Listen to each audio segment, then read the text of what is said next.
action. It's Tottenham Hotspur against Manchester United. What a game. Yeah, great game. Because you just don't know what to expect. That's the thing. You can say that United are better, and they are, for sure. They have corrected some of the mistakes or the issues or the fragilities that they had last season, for sure. But how good are they really? I don't think you know. Yeah, okay, you win away at Liverpool, but it's still not, I think, the level that Amorim would want them to be. And for Spurs, their home form has been so bad that I don't know how they're going to play. I don't know who can carry this team at all. They lack creativity, especially at home when they have the ball. So this should be really good fun to watch, especially if you're neutral. Yeah, repeat of the Europa League final. And we know Spurs had a great time against Manchester United last season, right? Well, they certainly did. Your stat, 4 games, 1 all 4. I won't take the credit for that, but it's difficult to use that because under Thomas Frank, they're a different team. I'm with you, Jules. Both sides are just so unpredictable, and I don't know, Spurs. I feel there's sort of this undertone there. You know, we've seen players unhappy at full time. The Chelsea game felt they were so poor. Sort of the weeks before that against Newcastle, they lose 2-0. That game they weren't as poor, but you've probably gone off that thinking, well, it's a painful defeat. So I'm still a little unsure of what we're seeing from Spurs, and I think maybe Thomas Frank is still trying to address some smaller issues. I think he's fairly settled in his back four, but further up the pitch, I'm not sure about, Simons, I'm not sure. Kudus, Yeah, that is the main concern, isn't it? Because they've had the second fewest shots in the Premier League. And as Rachel mentioned, they were poor against Spurs, especially going forward. Their top scorer is a centre-back. Yeah, Mickey van de Ven with 3 goals. Same in the Champions League, he's got 3 as well. The expected goals against Chelsea at 0.05 at home is unacceptable. I don't care, you can play against the greatest team in the history, you're not trying. Don't tell me, and you should have lost 4-0 easily that game if Vicario doesn't make some great saves. He has to sort out, I understand Thomas Frank being more pragmatic and trying to sort out the defence first, and it's easier to do, to be fair, than putting together a great attacking plan and patterns of play with the ball and all that kind of movement. That takes much longer than sorting out your defensive line and your defensive structure. However, you win games by scoring goals, not by not conceding. Not conceding, you don't lose, but you don't win games. So I'm just not sure. Some of those mistakes, again, it was Van de Ven doesn't make those mistakes like that regularly, right? Jet Spence neither, or Xavi Simons neither. But in this game against Chelsea, they were just all over the place, and that's a worry for me, because if he can't even sort out the defensive side of it, which he's more known for, I'm not sure attacking-wise he will ever do wonders, because that's not the kind of manager that he is anyway. What does it tell you when that's happening in a defence? And as Jules mentioned, it's not typical to see from Spence, from Van de Ven either. Yeah. Well, those little moments there, that's actually more mindset, because structurally they're fine. Yeah. But Van de Ven there tries to, do a quick little shift of the ball to break the tackle. I'm not sure he does that, and they're playing Chelsea. I think I would expect them to respect Chelsea, and it's, London derby to some degree.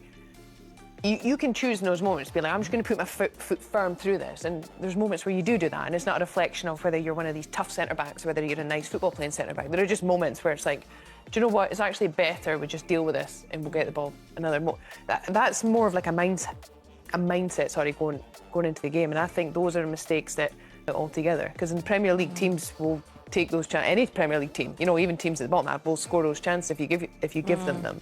So that's more a mindset thing rather than a structure thing, which, it looked like they responded, because in midweek in Europe, Champions League, they were very dominant. So, I think he's just does take time, but those are the mistakes they have to cut out.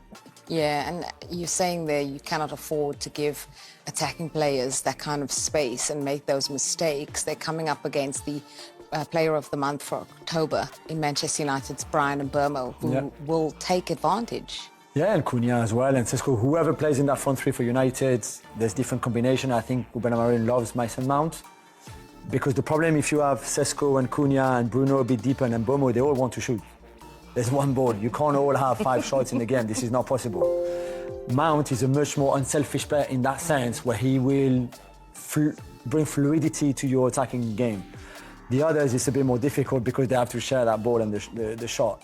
But, and as you can see, there's a lot of shots that United have taken. Not always the right decision to do, but So depending on that front three, I think Amorim is getting somewhere, at least for now.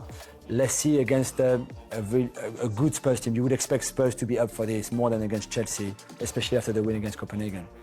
Okay, well, let's get the thoughts of Manchester United boss Ruben Amorim as his team prepares for that clash in North London. We are a better team. We play better. We understand the game better. I think we are more confident. We reached that final confident that we could win because we were doing well in Europe. But in this moment, we play with a different confidence. We managed better the moments of the game. But if you remember that game, they have that shot on the goal. They won the game. So I expect a different game. That we can play better, but also to have a little bit luck to help us to win the game. Right, so he clearly has no interest in that stat of them having played 4 times last season and Spurs won all 4. He says, you know, they can play a little bit of a different game and get some luck. Oh, Man United back. I would love to confidently say that they are. There have been improvements, and I think that's probably the best place to land it, because I feel in the last seasons, but every time they've got a result, it's been, can they be, is this going to be the change? Is this a change? And I think we've sort of had enough of that. But they have actually, in the last sort of 5-6 weeks, built up a run of results where you can say there is some consistency starting to be seen. And I do think Cunha is a big part of that, and Mbeumo has been a real sensation as well. And they are the ones, I think, when you watch United, they do bring an enjoyment that probably the fans feel they've not been able to enjoy. Yeah, I agree. And the thing is, they don't play in Europe. And this is massive. And I know Spurs had an easy game against Copenhagen, but it's still another game. You don't train on the Tuesday before. You play on the Monday for the Tuesday game. Wednesday is you warm down. Then it's Thursday, Friday you play Saturday. They had the whole week to prepare tactically, physically, mentally for every game. And this counts. And Arsenal should count. Because everybody else is playing in Europe. Even Crystal Palace. There's so many English teams in Europe, you can't count them anymore. So let's make it count if you're United and Amorim. Yeah, Amorim, the manager of the month for October. And actually, Manchester United are 4 in a row unbeaten. They've never gone 5 in a row unbeaten under Amorim. I'm wondering if your predictions say that they can do that. Let's save it for the end of the show, though. He's still a young striker. He's still obviously adapting to the Premier League, to a team that feels like it's still growing in their own confidence. Do you think Gary's comments a bit harsh or fair? Look, I think he's obviously got an emotional attachment to it because of it being Manchester United. Listen, he's underperformed, 100%. We all know that. It takes time. We've been in dressing rooms before when players, let alone players coming from abroad, even players that move up and down his own country, it takes time to set into a new environment, a new culture. We don't know if there's family involved, who he's had to bring over. The price tag as well. You know, they was crying out for a striker to come and sort of save Man United, so there's been a lot of pressure on there, and listen, it will take time, but what Ruben Amorim's saying there, he's in an environment now where we're going to help him as much as possible, and we'll get him to the top. Yeah. Do you think, Rob, the senior players will be around him a lot in this moment, or is it just a case of kind of let him figure his own feet out? You'd hope so. You'd hope they get around him and say, look, we've been through it. You look at Bruno Fernandes, he gets criticised from every angle. Yeah. He's the shining light of the team at times. And you look at Rasmus Højlund last season, was miles off it apparently. Now banging in goals for Napoli. So you're looking at it saying this is a recurring theme here. This is not just Šeško himself. So Manchester United have been way off it. They've been getting their act together now. So you're thinking, well, let's back him, let's support him, let's help him get through this. And with him, we'll get through it, and we're showing signs of life, we're showing signs of form, we can work with him. The manager's getting every week to training with the team because they've not got European football, they're out of the League Cup, so they've got time to deal with him. So you've got all these things, facets working for you, make it work for you. Yeah, I mean, we've seen, it obviously, as you say, it is getting a little bit better. It feels like a little bit of consistency that they're building on. Jamie Carragher had that famous quote about Casemiro when he said, leave the football before the football leaves you. But even Casemiro, he's building in confidence. He's got 2 goals back to back. Do you think he's still good enough for the Premier League? Do you think he's still up there? Yeah, he is. I mean, he's put in some real solid performances. I think it's been helped in scoring goals, first of all, and vital goals at that. But it's been helped in a way, and Ruben Amorim's been really, really clever with his formation, that 3-4-3. There's certain times where he's pushed Luke Shaw in to bolster that midfield, because that's where they've been a bit overloaded in midfield with Fernandes and Casemiro against an opposition that normally have three in midfield, and then with their legs they have struggled. But where Luke Shaw's sometimes gone in is that inverted fullback, or they've had to just pull the two wide men in. So that it gives them more of a basis of a midfield four. That's helped them, where it saved their legs, so they can concentrate then about being on the ball, and what they've done on the ball in terms of this season has been a big improvement. I know one player, Rob, you wanted to talk about, of course, was Sen Lamans, the new goalkeeper. Yeah. What have you made of his start?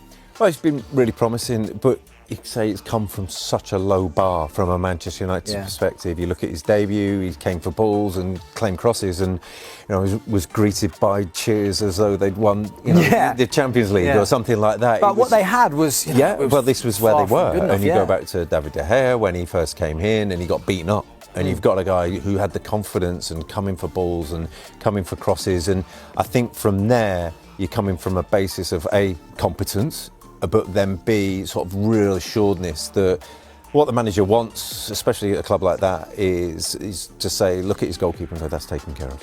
Yeah. There I have so many fires here that I've got to deal with all at once. And the game is sometimes a relief for a manager of Manchester United. There's so much outward facing stuff he's got to deal with that you're looking at it saying, one thing I don't want to have to do is field questions about my goalkeeper, field questions about whether he's the right man for the job. They've got that right now. So he's in a really good spot. He's really playing really well. He's still young. He's still got stuff to work on. Looking at him and his work with his shot stopping and his technique with that, I think there's a little bit to work on. Well, that's it. I mean, there was the goal against Brighton. I think we're going to show a clip of that. I mean, in this sort of situation, I mean, where can he improve in this? Yeah, just looking at his footwork and looking at him, he's a little bit low, and he does it a little bit, sits a little bit deep and on his heels. And from that, and it's hard to describe, but from there, it's almost like sitting on a chair. Yeah. And it helps him in some aspects that when he comes to spread and make himself big, he does it really, really well. And he comes out and he manages to block shots really, really well.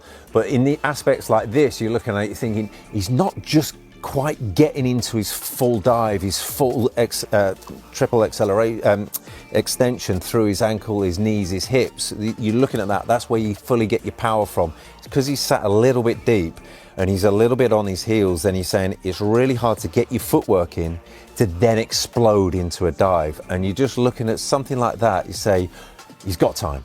He's going to let in goals, which are fantastic free kicks like that. But when you go to the next level, when you go to making big saves to win you the league, win you the Champions League, you're looking at one-off big saves. You look at Courtois in the week against Liverpool, fantastic, just huge moments and saves. Those are the things you go to. That's the next level. And that's just a little thing you're looking at him going, great start, the next level's there. Do you think that potential is there for him? Yeah. So this is the thing. In that it's top hypercritical. Bracket. It's hypercritical. But you're saying you've shown the competence. You've shown you've got people on your side. You've got people like Peter Schmeichel going, yep, this is the guy. It's good enough for me. That sort of backing. So you're saying, right, what's next? Right, where can we work on him? Talk about Šeško working on his game. There's another, you can work on the goalkeeper's game as well. Yeah. Absolutely. Okay. Well, ahead of hosting United, Spurs have some issues to contend with. Mohamed Kudus is touch and go on whether or not he's going to be fit, and Thomas Frank's side have won just one of their 4 games in front of their own fans. Take a look at this. That's a home form for the 17 teams who have been in the top flight all the way through this calendar year. It's not pretty for Spurs. Of 14 league matches in front of their own fans, they've won just 3. A return of less than a point per game. Even West Ham have done better there. Why have you got to say like that? Oh, because I have to. Because everyone talks about it, Rob, saying, West Ham at home, what are the fans getting their money for? I mean, why do you think Spurs have struggled so much at home, Steve? Well, this goes back into last season as well, where the stats backed it up and it wasn't great. I think they played different football from home to away. At home, they played this sort of possession-based football, and again, stats back that up rather than away from home. Very much go back to the first game against Man City on the counter-attack, fast breaking, getting from one penalty box to the other as quickly as they can. There's a real contrast in styles, home and away.